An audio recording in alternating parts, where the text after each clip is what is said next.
Critic Creature and Tracks. We're back with another video, and for our review of My Hero Academia Movie 3 World Heroes Mission.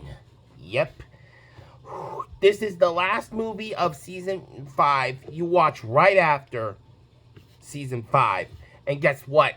There's a special episode in Season 5 where it actually shows it going into this movie. Yeah. The organization known as Humarise. It's a terrorist organizational cult that believes in the Quirk doomsday theory. Yeah. And they say the book, they make it act like it's a Bible. That's blasphemy, if I ever heard it. Yeah. The Quirk doomsday theory, where as generations will pass, when powers are mixed and evolve, they'll evolve, making more powerful quirks for children with these kinds of powers, and they'll eventually end the world if they're not controlled. Don't people know that control is all about willpower? Yeah. But Humarize's goal is to cleanse the world of quirks entirely. So they created a drug known as Ideal Trigger that can push a person's quirk into overdrive, like making it so dangerous. It's like the person is a bomb, a living bomb, because of how powerful their quirk has been pushed. And they only want to make the earth for normal humans again. And their leader is Flect. He's a psycho if I've ever seen one. And so are UA students on their work studies with the heroes they've been doing their work studies with. They're around the world fighting Humarise branches. Deku, Kachan, and Shoto are with Endeavor's team in Otheon, a country in Europe. And then we got there are others in France, in Egypt, America, Singapore, all over the world. Yep.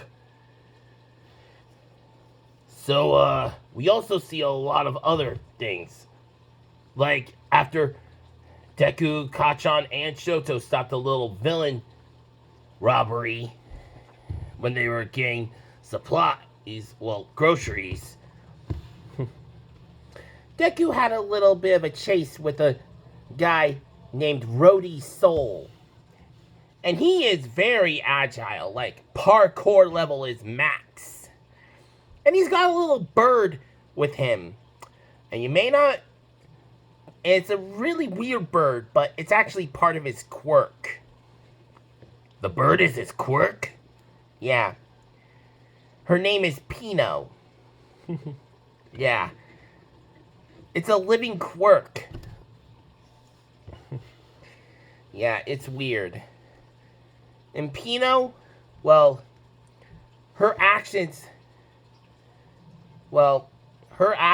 tell how Rody really feels. Like, no matter how good he is at lying, Pino will always show that he's telling the truth.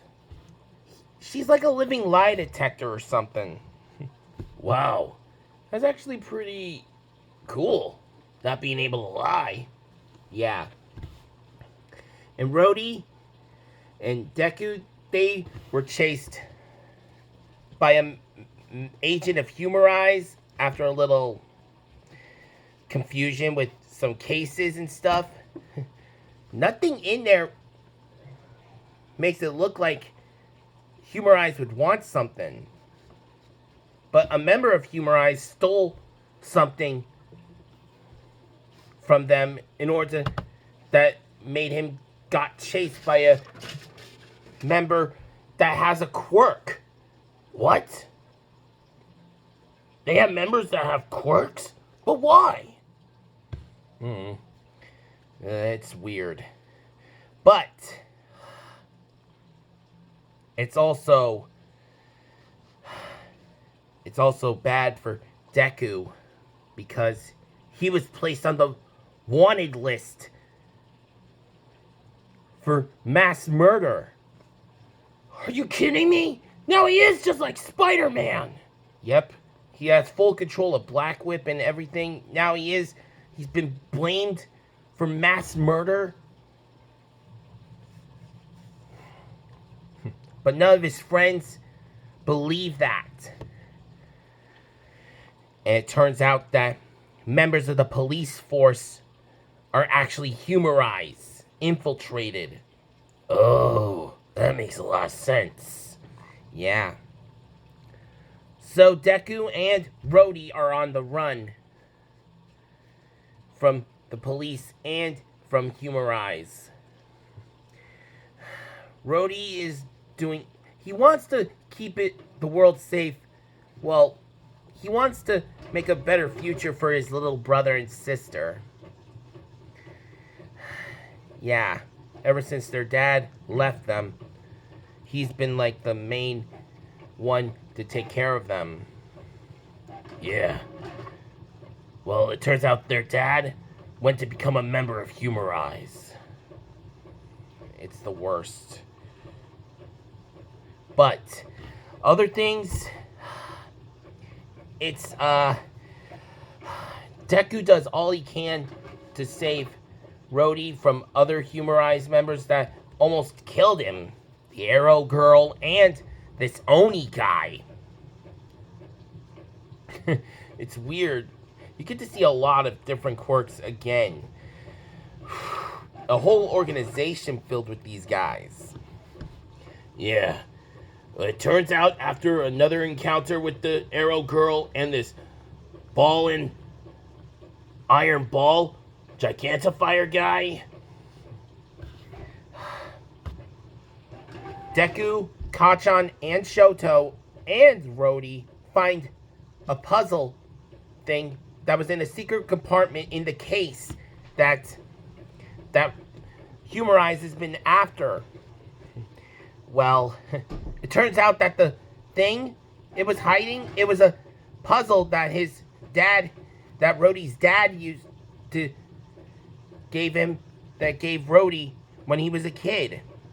And the puzzle, it contains the shutdown key for the trigger bombs. It also reveals that Flect, that all these bombs are just a ruse to make sure that every hero around the world gets to all these bombs. Yeah, because with all the world's finest heroes gathered in all those places, their quirks going into overdrive, it'd be like a whole bunch of nukes going off at once. Yeah, especially Endeavor and Hawks.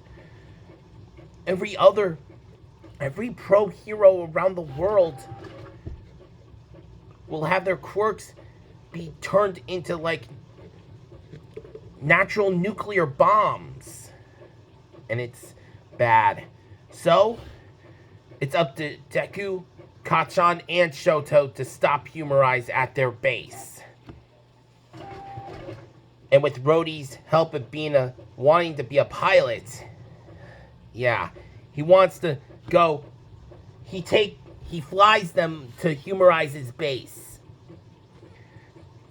where the three of them go and fight against the Humarise members one by one. Well, every Humarise member that doesn't have a quirk is pretty easy, and those who do have quirks are easy still. And the heroes, even if they did tell the heroes that it's all a trap, they have to the heroes would still stay and wrangle up the chaos that all of this is happening. That's what makes them heroes. So, our 3 young heroes, our new UA Big 3, are still fighting Humarise. Kachan is at the entrance. He thought he would be able to catch up to the other 2, but he got stopped by twin brothers who have the same exact quirk, like some kind of blade whip quirk. And they almost act like snakes. Ugh. He was doing fine fighting them, and then, they injected themselves with the quirk-enhancing drug Trigger, making them even more powerful and a little bit more snake-like. But he was able to beat them by giving them a face full of howitzer impact. Oh, doggy! Yeah. Yeah. You wanna get nuts, snake boys? Let's get nuts! Shoto was fighting against another big-time Humarise member who was... I have no idea what kind of quirk this guy had, but he was like a demon. And not only that, he injected himself with Trigger as well. Oh, man. Yeah, this guy was majorly tough. He could have, with his quirk, he could manipulate the flow of water and everything. I mean, even against fire, this guy was able to manipulate it. So Shoto finished him off with a flash fire fist attack. Just like he learned from his dear old dad. And Deku, he was off to fight against Flect. And this guy, he was majorly powerful. His quirk allowed him to reflect everything that his body came into contact with. Even light itself. He had to have special devices so he'd be able to see, like reflective lenses all over his body. So he'd be able to see. Because if light bends, like reflects off of him, he couldn't even see. But special lenses and stuff that are like near his eyes allowed him to actually see. Yeah. But he thinks just because his quirk is a disease, it's all because he was never touched by any love. Not even his parents, friends, or even a woman he loved. Just because he sees this as his own torment, he thinks it's justified for his actions. But no. Rody even comes in after Deku was like brutally beaten up almost. The fight isn't over, but he wants to give the launch key to Flect so that his family and Otheon would be spared. And he also learns that Rody learns that his dad was forced into Humarise because if his dad didn't join and helped create the trigger bombs, his whole family would have been killed. Yeah, talk about sick. Rody's dad made sure to sacrifice himself so his children would live. And Rody's dad created the launch key that would stop the trigger bombs. And Deku did not believe that Rody would betray him. And it was all thanks to Pino being more like showing him that Rody was lying into giving Flect the key. And so as Rody was running off to deactivate the key I mean the bombs, Deku is still fighting Flect. Mano a mano. And it was an epic fight. But no matter what Deku could do, how is he supposed to hit him if he can't even touch him? Huh. We also learned another little thing. It turns out Flect never even trained to push his quirk to the limit. He's never pushed his limits. So, he never trained his quirk. He never even knew his quirk had a limit to how much power he was able to reflect. And that's the moment Deku learned he could go all out against this guy. It's just like how All Might fought against that first Nomu in Season 1. And this was perfect for Deku to fight him. It'll be just like All Might versus the first Nomu all over again. And it was an epic brawl. They were going at it like boom, boom, boom, boom, boom. He was pushing Flect's quirk to its limits. And Deku, he unleashed a new final attack. United States of World Smash! And that really, really defeated Flect. It was one of the most epic finishers I have ever seen. Yep. And Deku was almost... Time was almost out. Deku was trying to get to Rody. But Rody, he saved the world. He put in the launch key. And Pino, well, with Pino's help, they were able to stop the launch of the trigger bombs. And the world was saved.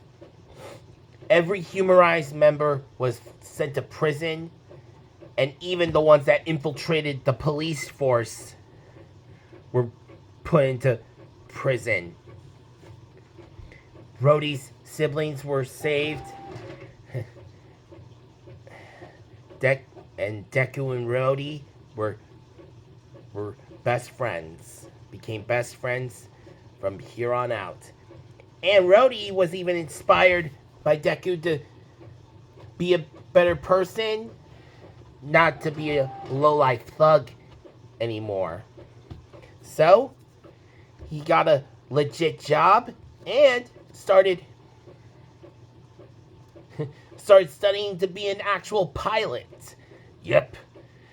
And so, the world is safe, thanks to our UA Big Three. And Rody. And it was the best. So that's going to be it for our review of My Hero Academia Movie 3 World Heroes Mission. So don't forget to like our videos, comment what you think, share with your friends, and if you're new to the channel, please subscribe right away. This is Creative Creature and Tricks telling you to have an awesome day today. Bye everybody. Rah!